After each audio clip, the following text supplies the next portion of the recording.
Hello students, हम बात कर रहे हैं बीएससी पार्ट थर्ड ईयर के सिलेबस के बारे में। कौन कौन से पेपर है आपके, कौन सा पेपर हम अभी यहाँ पे डिस्कस करेंगे। तो सबसे पहले आपके जो बीएससी फाइनल ईयर है इसके अंदर 3 पेपर्स हैं, 3 पेपर है। पहला पेपर है, फर्स्ट पेपर है आपके पास अलजेब्रा, सेकंड पेपर है आपके पास कॉम्प्लेक्स एनालिसिस और थर्ड पेपर है dynamics. First algebra, second complex analysis,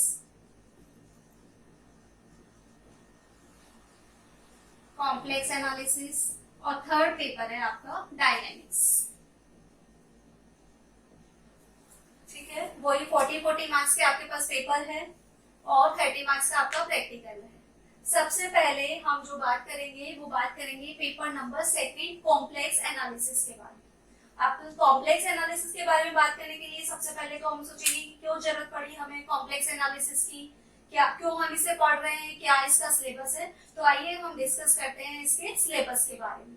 तो देखिए, यह है हमारे पास यूनिट फर्स्ट में हमारे पास जो टॉपिक है, फर्स्ट टॉपिक है continuity and differentiability. Continuity and differentiability ये हम पिछली क्लासेज में भी पढ़ चुके हैं, लेकिन यहाँ पे इसके एप्लीकेशंस हमारे यूज होंगे तो हमें इसके बारे में बात करनी है। सेकंड है हमारे पास एनालिटिक फंक्शन। तो जो एनालिटिक फंक्शन है इसको पढ़ने के लिए ही हमें कंटिन्यूटी और डिफरेंशिएबिलिटी को पढ़ना पड़ेगा।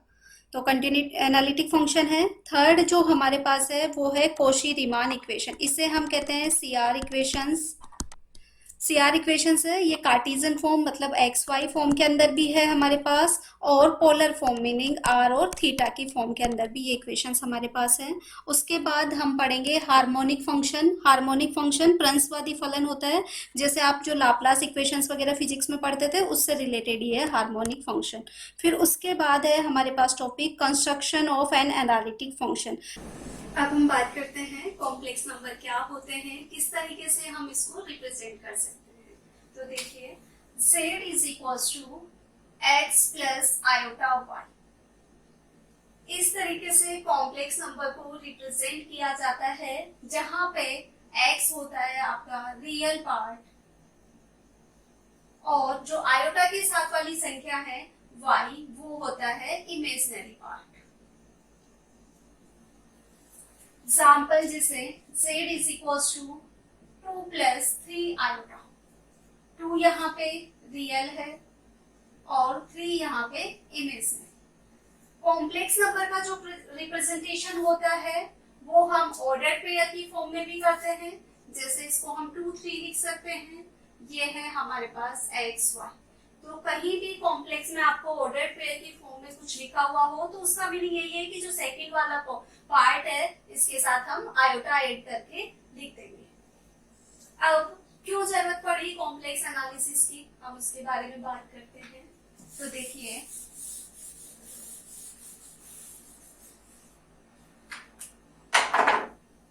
हमारे पास कोई लीनियर इक्वेशन है, रैखिक समीकरण है ax plus b is equals to 0 where a is not is equals to 0, जहां a की वैल्यू 0 नहीं है। ऐसी कोई इक्वेशन है, लीनियर इक्वेशन है आपके पास, रैखिक समीकरण है ax plus b is equals to 0, a not is equals to 0। तो इस तरीके की समीकरण का हल संभव है, इस लीनियर इक्वेशन का सॉल्यूशन पॉसिबल है। चाहे ए की वैल्यू 0 नहीं है तो हम कोई से भी वैल्यू पुट करेंगे इसमें और सॉल्यूशन निकाल देंगे, 0 सॉल्यूशन मिल जाएगा।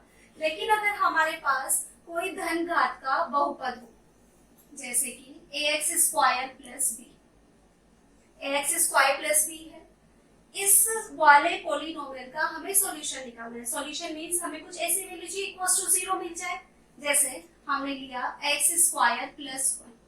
x belongs to real number, x है वो बिलोंग कर रहा है हमारा रियल नंबर से।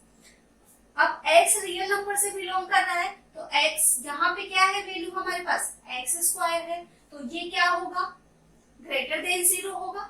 भाई नेगेटिव वैल्यू होगी तो भी स्क्वायर हो जाएगी, तो क्या बनेगी हमारे पास, पॉजिटिव बनेगी, या क्या हो सकता है 0 हो सकता है। तो x स्क्वायर हमें क्या मिल रहा है, greater than is equal to 0। तो जब x square greater than is equal to 0 मिलेगा तो यहाँ तो कभी 0 मिलना संभव नहीं हुआ, पॉसिबल नहीं है 0 मिलना। तो इस तरीके की इक्वेशन को 0 लाने के लिए x square plus 1 is equal to 0।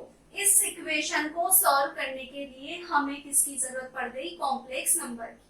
अब देखो क्या डेफिनेशन हो गई कॉम्प्लेक्स एनालिसिस की कि कोई ऐसा नंबर होना चाहिए, कोई ऐसा डोमेन होना चाहिए जिसके अंदर पूरा का पूरा रियल नंबर कंटेन हो जाए। वो क्या होगा? कॉम्प्लेक्स नंबर होगा। मतलब कि वास्तविक संख्याएं जितनी भी है वो सारी उसके अंदर आ जाए, जबकि जो रियल नंबर है वो कंटेन हो जाए। जैसे ये रियल नंबर का था, ये कंटेन हो गया पूरा का पूरा, तो ये क्या हो गया हमारे पास? कॉम्प्लेक्स नंबर का सेट। तो जो इसका रिप्रेजेंटेशन हो गया r cross r। Complex number का जो रिप्रेजेंटेशन था वो हो गया c is equal to r cross r। ठीक है, तो ये तो था कि हमें इसकी जरूरत क्यों पड़ी, क्या था ये, इसके बारे में।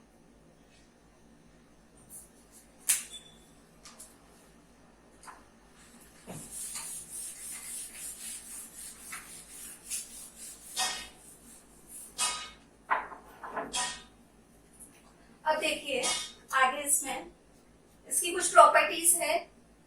जैसे हमने लिखा z x plus iota y। z बार की वैल्यू होती है हमारे पास x माइनस आयोटा। बार लगते ही आयोटा के साथ में नेगेटिव वैल्यू, और जो आयोटा स्क्वायर होता है उसकी वैल्यू होती है हमारे पास -1। z के है x plus iota y, z बार है हमारे पास x माइनस आयोटा y। तो इसकी कुछ प्रॉपर्टीज है। तो फर्स्ट प्रॉपर्टी के बारे में हम डिस्कस कर रहे हैं। z प्लस जेड बार इक्वल होता है to real part of z। z plus z bar to real part of z। हम सॉल्व करके देखते हैं कैसे आ रहा है। देखिए प्रूफ के अंदर z हमने लिया z प्लस जेड बार। z की वैल्यू हमारे पास x plus iota y plus z बार हमारे पास है x minus iota y। Iota y से आयोटा y कैंसिल आउट, तो रहेगा हमारे पास 2x। तो ये 2 और x क्या है हमारे पास? रियल पार्ट, तो 2 रियल पार्ट ऑफ z। ये हो गई हमारे पास फर्स्ट प्रॉपर्टी। सेकंड प्रॉपर्टी है हमारे पास, ये प्लस के लिए थी, z minus z bar is equal to 2 iota imaginary part of z। ठीक है, तो सॉल्यूशन के लिए हम वही लेते हैं, z माइनस जेड बार को x plus iota y minus x minus iota y। देखिए x plus iota y minus x plus iota y, तो x से x cancel out, 2 iota y। तो यहाँ से 2 आयोटा और y को हम कहते हैं इमेजिनरी पार्ट, तो इमेजिनरी पार्ट ऑफ z। ये इसका प्रूफ हो गया। तो z प्लस जेड बार इक्वल होता है 2 रियल पार्ट ऑफ z के इक्वल, और z माइनस जेड बार होता है 2 iota imaginary part of z के इक्वल। थर्ड प्रॉपर्टी है हमारे पास, z बार का bar is equal to z। तो ये तो बार लगेगा, दोबारा बार लगेगा, तो वापस से वैल्यू किसके इक्वल रह जाएगी हमारे पास? z। फोर्थ प्रॉपर्टी है z1 plus minus z2 bar is equal to z1 bar plus minus z2 bar. अगर पूरी संख्या पे लगा हुआ है तो हम इसको अलग अलग कर देंगे। फिफ्थ प्रॉपर्टी है हमारे पास z1 z डॉट z बार।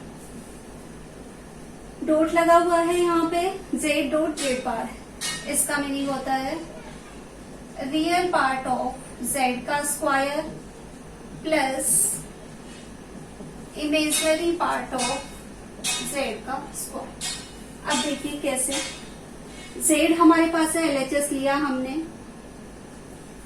z है x plus iota y dot x minus iota y। Multiply करेंगे, क्या मिलेगा? एक्स स्क्वायर, इससे मल्टीप्लाई किया आयोटा एक्स वाई, इसको इससे मल्टीप्लाई किया आयोटा एक्स वाई, और यहां से मल्टीप्लाई हुई value iota square. Iota square देखो, ये तो मैंने पहले माइनस लगा दिया, ये आयोटा स्क्वायर और ये वाई स्क्वायर, और आयोटा स्क्वायर की वैल्यू हमारे पास होती है -1। तो यहाँ पे -1 रखेंगे, यहां से ये वाली वैल्यू कैंसिल आउट हो गई, माइनस आयोटा स्क्वायर की वैल्यू माइनस, तो ये प्लस हो गया x square plus y square. तो real part of z square plus imaginary part of z square. X square यही होता है हमारे पास रियल पार्ट ऑफ जेड, तो रियल पार्ट ऑफ जेड का स्क्वायर आ गया plus imaginary part of z, तो ये आ गया इमेजिनरी पार्ट ऑफ जेड का स्क्वायर। तो ये हमारे पास कुछ इसकी बेसिक प्रॉपर्टीज है। तो आगे हम कॉम्प्लेक्स नंबर के रिप्रेजेंटेशन के बारे में बात करते हैं, किस तरीके से कॉम्प्लेक्स नंबर को रिप्रेजेंट किया जाता है। तो देखिए सम्मिश्र संख्या का ज्यामितीय निरूपण, वही हम इसे भी प्लेन के फॉर्म के अंदर रिप्रेजेंट करेंगे। तो देखिए ये हमने ले लिया x और ये हमने ले लिया y, स्मॉल x कह देते हैं इसे, और इसे हमने कह दिया स्मॉल y। ओरिजिन x वाला पार्ट है रियल पार्ट, ये वाला पार्ट है हमारे पास इमेजिनरी पार्ट। यहाँ पे कोई पॉइंट है P, ये है हमारे पास एक्स वाई, ऑर्डर्ड पेयर की फॉर्म में है, मीनिंग क्या हो गया, ये फर्स्ट वाला रियल पार्ट और ये सेकंड वाला हमारे पास इमेजिनरी पार्ट। देखिए हम इसको पॉइंट को मिला देते हैं, यहां से मिला दिया, तो ये वाला पार्ट तो हो गया हमारे पास रियल पोर्शन वाला, यहां से ये वाली वैल्यू हो गई हमारे पास इमेजिनरी पार्ट वाली, और ये जो वैल्यू है इसको हमने डिनोट कर दिया मॉड ऑफ जेड, और जो मॉड ऑफ जेड होता है वो इक्वल होता है √x square plus y square, real part का स्क्वायर और इमेजिनरी पार्ट का स्क्वायर। अब देखिए यहाँ पे होगा एंगल, तो कॉम्प्लेक्स के अंदर जो एंगल है उसे बोला जाता है कोणांक, आर्ग्यूमेंट कहते हैं हम इसे। तो यहाँ पे आर्ग्यूमेंट ऑफ जेड, इसका जो एंगल होता है उसको आर्ग्यूमेंट से रिप्रेजेंट करते हैं, आर्ग्यूमेंट ऑफ जेड। ये जो प्लेन है जिसके अंदर हमने इसको रिप्रेजेंट किया, ये प्लेन कहलाता है कॉम्प्लेक्स प्लेन या गॉसीय प्लेन, कॉम्प्लेक्स प्लेन या गॉसीय प्लेन, सम्मिश्र समतल और गॉसीय समतल, और एक हम इसे कहते हैं ऑर्गेन प्लेन।